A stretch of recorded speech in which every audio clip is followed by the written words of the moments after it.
السلام علیکم۔ Level F کے لیے آج کا عنوان ہے کیلے کا چھلکا۔ یہ ہماری کتاب افق سے لیا گیا ہے اور صفحہ نمبر 45 پہ 45 پہ اس کا سب سے پہلے بلند خوانی کا کام ہے۔ اچھا، بلند خوانی کے لیے ہم یہ کہ آپ کو تھوڑا سا اس کا پہلے خلاصہ بتا دیتے ہیں۔ اس میں ایک نور کے بارے میں، نور بچے کے بارے میں بتایا گیا ہے کہ وہ بہت ہونہار اور ذہین تھا۔ اسے پڑھنے کا بہت شوق تھا اور بلکہ وہ فضول میں کھیل کود سے بچ کے اپنی کتابوں کے مطالعے میں زیادہ تر مصروف رہتا تھا۔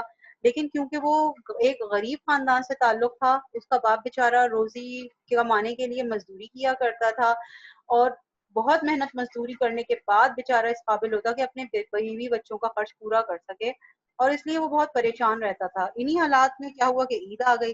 اب نور کا باپ یہ چاہتا تھا کہ اس موقع پر اپنے گھر والوں کو اور کچھ نہیں تو کچھ نئے کپڑے ہی دلوا دے، لیکن کیا ہوا کہ اس کے پاس اتنے حالات اس قابل بن ہی نہیں پا رہے تھے کہ وہ کسی صورت اپنے بچوں کے لیے، بیوی کے لیے نئے کپڑے وغیرہ خرید پاتا۔ اصل میں مسئلہ یہ تھا کہ اس کی صحت بھی اس وجہ سے صحیح نہیں رہتی تھی کہ ان کے گھر کے حالات اتنے خراب تھے کہ ان کو صحیح طرح خوراک بھی میسر نہیں تھی۔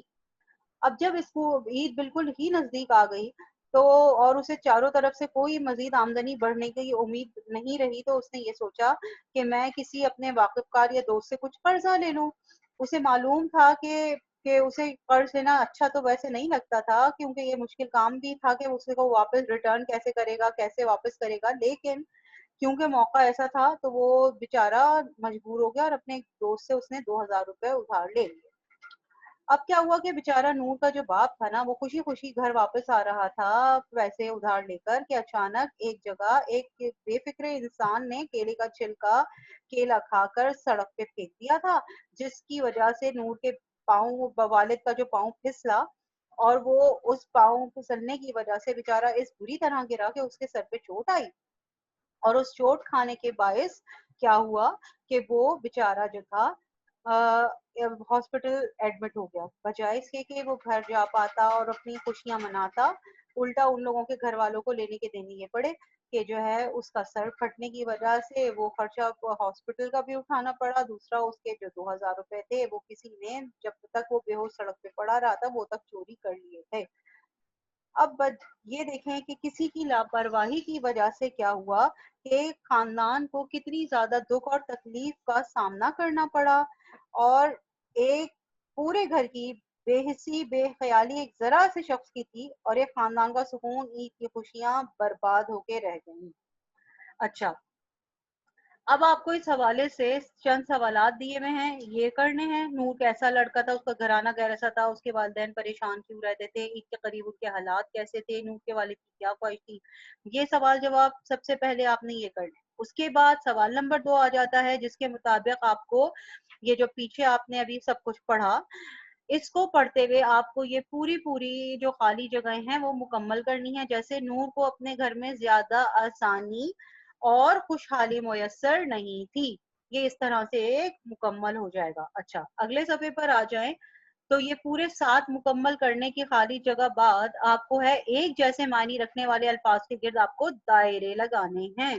اب دیکھیں کتابی کیڑا، ذہین اور ہونہار۔ اب اس میں آپ دیکھیں کتابی کیڑا، ذہین اور ہونہار میں سے ایک جیسے معنی والے الفاظ کون سے ہیں؟ ذہین اور ہونہار۔ اور اسی طرح نیکسٹ دیکھیں، کھیل کود، تفریح، تینگا مشتی۔ کھیل کود اور تفریح ایک جیسے معنی ہیں، ان دونوں کو سرکل کر دیا۔ غرض اسی طریقے سے یہ ساری ایکسرسائز، یہ پورا سوال نمبر 3 اسی طرح سے پورا ہو جائے گا۔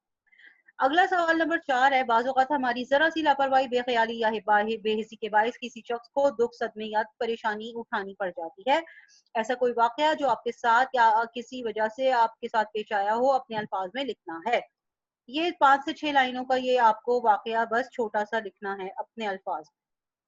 اگلے پیج پہ آ جائیے، صفحہ نمبر 48 کے اوپر آپ دیکھ رہے ہیں سوال نمبر 5 ہے کہ کہانی کا ایک جملہ جیسے یہ ہے کہ نور بہت ہونہار اور ذہین لڑکا تھا، ٹھیک ہے۔ اس جملے میں ہونہار اور ذہین کے ایک ہی معنی ہے نا۔ اب کیا اس جملے کی تلخیص کرنی ہے۔ تلخیص کیا ہوتا ہے؟ جیسے کوئی آپ کو ایک جملہ جیسے دیا گیا ہے کہ نور بہت ہونہار اور ذہین لڑکا تھا، اس کو ہم تلخیص جب کر کے لکھیں گے تو بس صرف یہ لکھ دیں گے نور بہت ذہین تھا۔ یہ ہو گئی تلخیص، یعنی کسی ایک بڑے سے جملے کو چھوٹا کر کے لکھنا اس کی تلخیص کہلاتا ہے۔ اسی طرح پہلا سینٹنس دیکھیں، ہٹلر بہت ظالم اور جابر حکمران تھا۔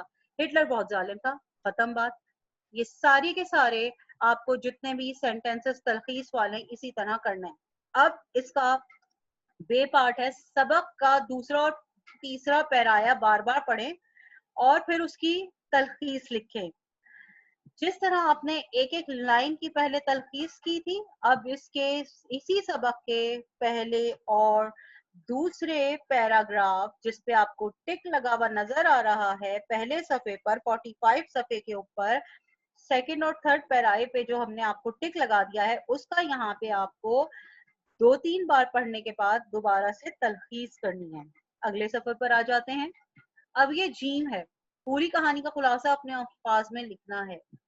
اچھا، یہ آپ کے اپنے اوپر ہے کہ اگر آپ چاہیں تو یہاں پہ یہ خلاصہ لکھیں، کیونکہ آپ نے تلخیص بھی کر لی ہے، آپ نے جو ہے وہ ایک واقعہ بھی لکھ لیا ہے، اس حساب سے یہ خلاصہ جو ہے اگر آپ آسانی سے کر سکتے ہیں تو کر لیں، ورنہ اتنا کوئی ضروری نہیں ہے۔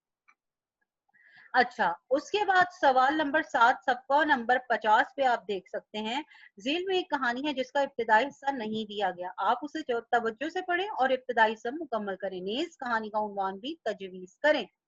اچھا بچوں، ہوتا کیا ہے کہ ہمیشہ آپ کو کہانی شروع سے آخر تک لکھنی پڑتی ہے۔ اس دفعہ پہلی دفعہ آپ کو کیا دیا گیا ہے کہ آپ کو سب سے پہلے آگے کے حصے پڑھ لینے ہیں، اس کے بعد شروع میں جو ہونا ہوگا وہ آپ کو اپنے الفاظ میں ادھر لکھنا ہے، اور اس کے بعد اس کو پڑھتے ہوئے عنوان بھی خود لکھنا ہے۔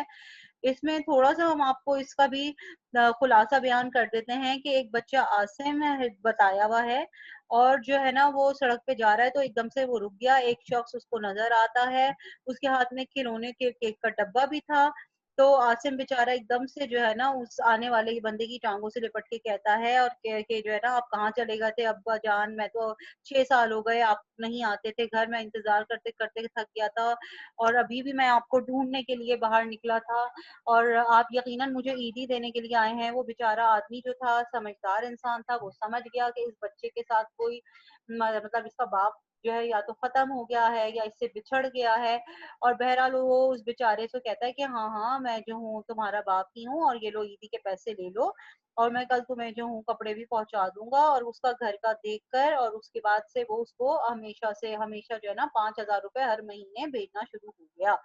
اب اس کو آگے کا حصہ دیکھتے ہوئے آپ کو شروع کا حصہ خود سے لکھنا ہے، ٹھیک ہے؟ یہاں تک آپ کا جو ہے یہ پورا کا پورا عنوان، کیلے کا چھلکا کا تمام مشقی کام اور تمام کام آپ کا مکمل ہو جاتا ہے۔ یہاں تک آپ کا یہ کام تھا۔